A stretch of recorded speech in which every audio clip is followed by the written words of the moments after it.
ఒక ఊర్లో ఒక పేదవాడు ఉండేవాడు. కటిక దరిద్రము అనుభవిస్తున్నాడు. తినటానికి తిండి లేదు, కట్టుకోవటానికి బట్టలు లేవు, తర్వాత మందులు కొనటానికి డబ్బులు లేవు, జీవనము అస్తవ్యస్తంగా ఉంది. ఆ పరిస్థితుల్లో తోటివారి యొక్క సహాయ సహకారాలు తీసుకొని కష్టపడి రోజు రోజుకి పైసా పైసా కూడబెట్టి బాగా కష్టపడి సంపాదించాడు. అతను ఆ ఊర్లోకెల్లా బాగా ధనవంతుడయ్యాడు. తర్వాత పిల్లలు పుట్టారు. పిల్లని బాగా చదివించాడు, పెద్దవాడని చేశాడు, అన్నీ నేర్పాడు. కానీ పిల్లలు దుర్వ్యసనాలకి అలవాటు పడ్డారు. మద్యానికి, జూదానికి, వ్యభిచారానికి, వాటన్నిటికీ అలవాటు పడ్డాడు తండ్రి సంపాదించిన డబ్బుల వలన. తర్వాత పోతే కష్టపడే తత్వం లేనందువలన మొత్తం ఆస్తి అంతా కూడా పోగొట్టుకొని పిల్లలు రోడ్డు మీద పడ్డారు. ఇదే వెనుజులా పరిస్థితుల్లో కూడా జరిగింది. వెనుజులా దక్షిణ అమెరికాలో ఉత్తర ప్రాంతంలో కరేబియన్ సముద్ర ప్రాంతంలో ఉంటుంది. దీన్ని 1498లో కొలంబస్ కనుగొన్నాడు. అంతకుముందు దీంట్లో స్థానిక తెగల వాళ్ళు జీవించేవాడు. 1920లో వెనుజులాలో ఆయిల్ రిసోర్సెస్ ఉన్నాయని తెలుసుకున్నారు. 100కు పైగా విదేశీ కంపెనీలు వెనుజులాకు వచ్చి తమ కంపెనీలు పెట్టి ఆయిల్ ప్రొడ్యూస్ చేస్తుండేవాడు. రోజుకి 1,00,000 బ్యారెల్ నుంచి ఉత్పత్తి అయ్యేది. ఒక సందర్భంలో ఈ 1,00,000 బ్యారెల్స్ కలుస్తా 130,000 బ్యారెల్స్కి వెళ్ళేది ప్రొడ్యూస్ చేసేవాడు. ఒక బ్యారెలు $100 ఉండేది. విపరీతమైన డబ్బులు వచ్చాయి, సంపాదన వచ్చింది. అంతకుముందు పేదరికంలో ఉన్న ప్రజలకు ఆ దేశ రాజకీయ నాయకులు, మీరు కష్టపడద్దు, మీకు అన్ని వసతులు మేము కల్పిస్తాము, ఫ్రీగా తిండి పెడతాము, ఫ్రీగా మందులు ఇస్తాము, ఫ్రీగా ఇల్లు కట్టిస్తాము, మీరేమీ చేయొద్దని చెప్పేవాళ్ళు. అప్పుడు ప్రజలందరూ కూడా హ్యాపీగా ఉండేవాళ్ళు. కొద్ది రోజుల తర్వాత ఆయిల్ ప్రైసెస్ $100 నుంచి $30 పడిపోయింది. పడిపోయిన తర్వాత విదేశీ కంపెనీల మీద ట్యాక్స్ 60% వేశారు. విదేశీ కంపెనీలు తమకు వచ్చిన లాభంలో 50% ప్రభుత్వానికి చెల్లించాలన్నారు. ఆ పరిస్థితుల్లో చాలామంది విదేశీ కంపెనీలు వెళ్ళిపోయినప్పుడు ఆయిల్ ప్రొడక్షన్ తగ్గిపోయింది.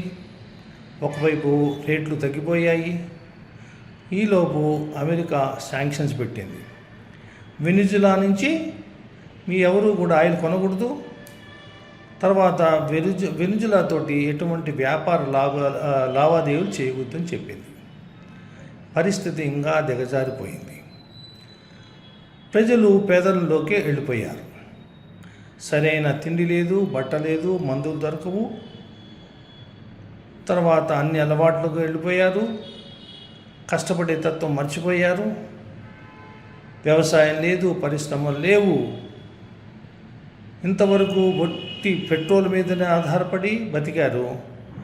ఎప్పుడైతే పెట్రోలు ప్రొడక్షను తగ్గటము, తర్వాత రేట్లు పడిపోవటము జరిగిందో వెనిజులా యొక్క ఆర్థిక పరిస్థితి చిన్నాభిన్నమైపోయింది. వెనిజులా మనుషులు చాలా అందగాళ్ళు, అందగత్తెలు. వెనిజులన్ స్త్రీలు చాలా సందర్భాల్లో ప్రపంచ సుందరీమణుల పోటీల్లో పాల్గొన్నారు. ప్రైజులు గెలుచుకునేవాళ్ళు. అంత అందగత్తెలు. ఈరోజు పరిస్థితి చిన్నాభిన్నమైపోయింది. వెనిజులా క్యాపిటలిజం నుంచి కమ్యూనిజం, సోషలిజం వైపుకు మారిపోయింది. ప్రైవేట్ కంపెనీలు ఎవరు రావట్లేదు. చాలా కంపెనీలని ప్రభుత్వము నేషనలైజ్ చేసేసింది. నేషనలైజ్ చేసిన తర్వాత ఆయిల్ ప్రొడక్షన్ లేదు. పరిస్థితి తారుమారైపోయింది. ప్రజలందరూ కూడా చాలా దురలవాట్లు, తుపాకీ కల్చర్కి, వ్యభిచారానికి, తర్వాత పోతే గంజాయి మత్తు పదార్థాలకు అలవాటు పడ్డారు. ఈ పరిస్థితులు చాలా దారుణంగా ఉంటే రీసెంట్గా అమెరికా వెనిజులా అధ్యక్షుడు మదురోని ఆయన భార్యని ఎత్తుకొని పోయాడు. ఇది ఎలా ఉందంటే, మన ఊర్లలో కొంతమంది పెద్దలు రౌడీలు 10 రూపాయలు, 20 రూపాయలు, 30 రూపాయలు వడ్డీలకి ఇచ్చి పేదలకు ఇచ్చి వాళ్ళు ఇవ్వలేకపోతే వాళ్ళ మీద రౌడీజం చేసి వీళ్ళ మీద కొట్టడానికి పోయి ఆడవాళ్ళని ఎంతకొచ్చి చాలా దుర్మార్గం ప్రవర్తించేవాడు. అదేవిధంగా అమెరికా కూడా ఈరోజు రౌడీజం చేసింది.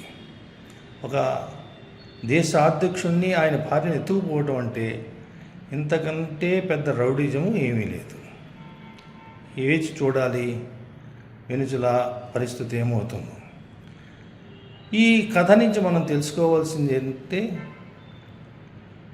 వెనిజులాకి ఏ పరిస్థితి వచ్చిందో అది వ్యక్తికి కూడా రావచ్చు. వ్యక్తులు, కుటుంబాలు కూడా కష్టపడే తత్వం నేర్చుకోకుండా సోమరిక అలవాటు పడితే వాళ్ళ పరిస్థితి కూడా అట్లే అవుతుంది. రాష్ట్ర పరిస్థితి, దేశ పరిస్థితులు కూడా అలాగే తయారవుతాయి. అందువలన ప్రజలు ఒక ఎదగటానికి కష్టము తప్ప వేరే మార్గం లేదని తెలుసుకోవాలి. ఆ సంపాదించిన దాన్ని సద్వినియోగపరచాలి. అంటే దేనికి కూడా ఈ దుర్వ్యసనాలకి ఖర్చు పెట్టకుండా ఒక సంపద సృష్టికి ప్రయత్నించాలి.